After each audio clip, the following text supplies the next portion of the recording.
Yes, in the Philippines, kung titingnan po natin na being healthy can actually be a bit costly.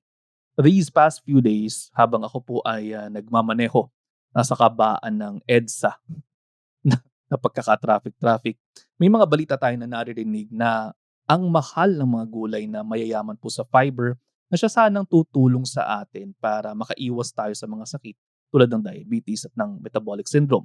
Pero sa average person, napakamahal nito. Malaki rin po ang ambag ng mga middlemen na tumutulong naman na mag-push ng mga gulay dito po sa atin sa Maynila.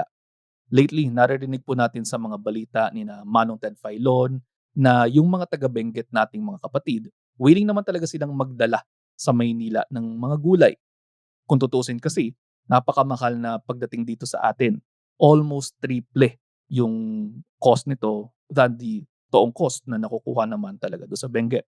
Kaya ang ending, ang nagsusuffer ay actually yung farmers natin at mga kababayan natin na hindi na-afford ang mga gulay na sana ay nakapagpapaganda ng mga kalusugan nila.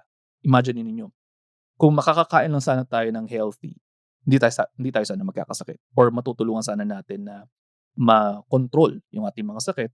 Hence, less cost for medications. Or baka nga hindi nga natin kailanganin ng medications. Pero paano yun? Ang mahal-mahal po ng gulay, 'no? Bakit nagmamahal yung gulay?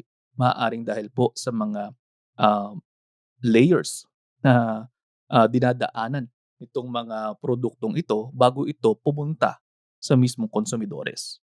So, kawa-awa yung ating mga farmers kasi binabarat sila ng mga middlemen, and then kawa-awa din yung ating mga konsumidores, tayo na mga end user sana, kasi hindi tayo nakakakain ng healthy kasi nga hindi natin na-a-afford, 'di ba? So, kaya ang pinakamagandang ano dito, ang pinakamagandang gawin sana dito ay yung mismo mga farmers ay bumaba dito sana sa atin sa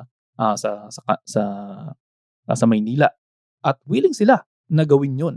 Yun nga lang medyo kaya ngayon ay nananawagan po tayo sa Department of Agriculture, sana po ay, matulungan natin sila 'no, na makapagbigay o mabigyan sila ng isang tamang avenue para nang sa gano'n ay mas madali po na makuha natin yung ating mga gulay na matataas sa fiber na makatutulong sana hindi lamang po sa mga farmers, kundi para na rin sa mga konsumidores para mabawasan ang ating pagkakasakit. And that would actually entail more savings for the government in the long run. Kokonti ang magkakasakit,